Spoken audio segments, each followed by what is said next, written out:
ಯೋಂತಃ ಪ್ರವಿಶ್ಯ ಮಮ ವಾಚಮಿಮಾಂ ಪ್ರಸುಪ್ತಾಂ ಸಂಜೀವಯತ್ಯಖಿಲಶಕ್ತಿಧರಸ್ವಧಾಮ್ನಾ ಅನ್ಯಾಂಶ್ಚ ಹಸ್ತಚರಣಶ್ರವಣತ್ವಗಾದೀನ್ ಪ್ರಾಣಾನ್ ನಮೋ ಭಗವತೆ ಪುರುಷಾಯ ತುಭ್ಯಂ. ಪೂಜ್ಯಾಯ ರಾಘವೇಂದ್ರಾಯ ಸತ್ಯಧರ್ಮರತಾಯ ಚ ಭಜತಾಂ ಕಲ್ಪವೃಕ್ಷಾಯ ನಮತಾಂ ಕಾಮಧೇನವೇ.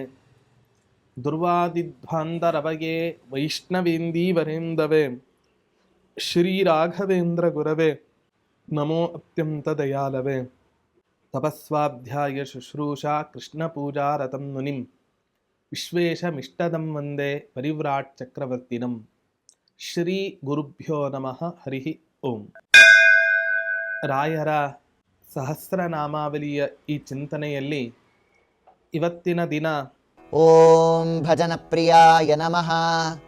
ರಾಯರು ಯಾರ್ಯಾರು ಆ ಭಗವಂತನ ಉಪಾಸನೆಯನ್ನು ಮಾಡ್ತಾರೋ ಅಥವಾ ತಮ್ಮ ಉಪಾಸನೆಯನ್ನು ಮಾಡ್ತಾರೋ, ಅರ್ಥಾತ್ ಆರಾಧನೆಯನ್ನು ಮಾಡ್ತಾರೋ, ಭಜನೆಯನ್ನು ಮಾಡ್ತಾರೋ, ಅವರೆಲ್ಲರಿಗೂ ಕೂಡ ರಾಯರ ಅತ್ಯಂತ ಪ್ರೀತಿಪಾತ್ರ.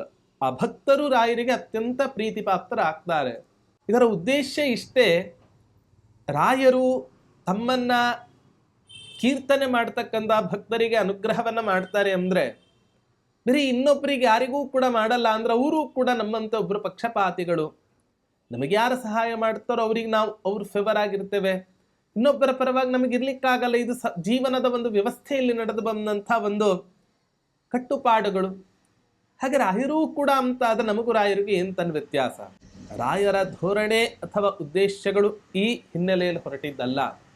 ಮತ್ತು ಯಾವ ಹಿನ್ನೆಲೆಯಲ್ಲಿ ಹೊರಟಿದ್ದು ಅಂತ ಹೇಳಿದ್ರೆ, ಈ ನಿಟ್ಟಿನಲ್ಲಾದರೂ ಕೂಡ ಒಂದೋ ನನ್ನ ಸೇವೆಯನ್ನ ಅಥವಾ ಭಗವಂತನ ಹರಿನಾಮ ಸಂಕೀರ್ತನೆಯನ್ನ ಮಾಡಿದ್ನಲ್ಲ, ಹಾಗಾಗಿ ಇವನಿಗೆ ನಾನು ಅನುಗ್ರಹವನ್ನ ಮಾಡಿದ್ರೆ ಇನ್ನು 4 ಜನ ಇವನ ದಾರಿಯನ್ನು ಹಿಡಿದಾಗ ಆ 4 ಜನರೂ ಕೂಡ ಒಬ್ಬ ಶ್ರದ್ಧಾಳುಗಳಾಗ್ತಾರೆ, ಭಗವಂತನ ಭಕ್ತರಾಗ್ತಾರೆ, ಭಗವದ್ ಭಕ್ತರ ಭಕ್ತರಾಗ್ತಾರೆ ಅಂತ ಹೇಳಿದ್ರೆ ಇದಕ್ಕಿಂತ ದೊಡ್ಡ ಸಂಗತಿ ಇದೆನಾ?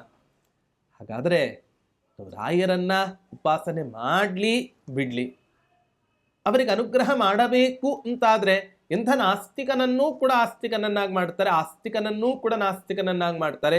ಇಂಥ ಒಂದು ವಿಶಿಷ್ಟವಾದ ಶಕ್ತಿ ಆ ರಾಯರಲ್ಲಿ ನಾವು ಕಾಣಬಹುದಾಗಿದೆ.